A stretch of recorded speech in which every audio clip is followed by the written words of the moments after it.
Have you ever wanted to know how to do something, but you knew that it wasn't going to be enough for someone just to tell you how to do it? You needed them to model and show you how to do it. Hey, Christ Covenant Church, this is Jason, and I am coming to you from my office this week and wanted to look at where we are going to be in the preaching time of the service this coming Sunday. We will be in Philippians chapter 2, verses 19 through 30.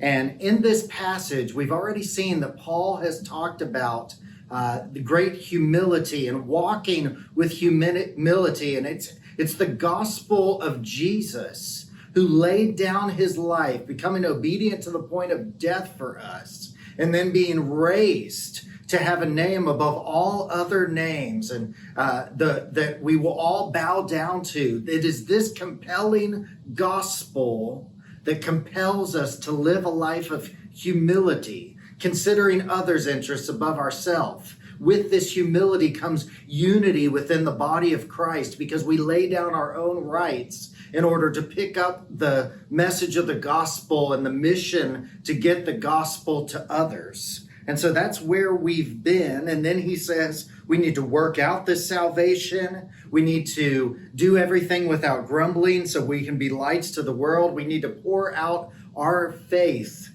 for the sake of other people's faith. We've seen all that. But now what Paul is going to do is he's going to show us two models.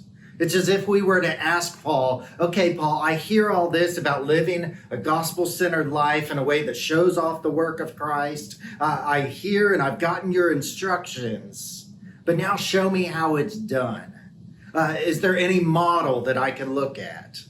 Well, what Paul does is verses 19 through 30 is he gives us two guys that we can model ourselves after and walking worthy of the gospel of Christ as we seek to walk compelled by the humility of Christ and the exaltation of Christ. And those two guys are Timothy and Epaphroditus.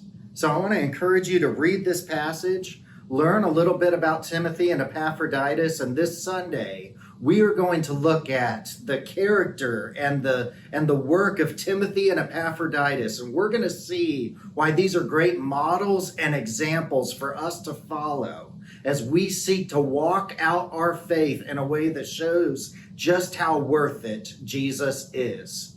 I look forward to worshiping with you on Sunday.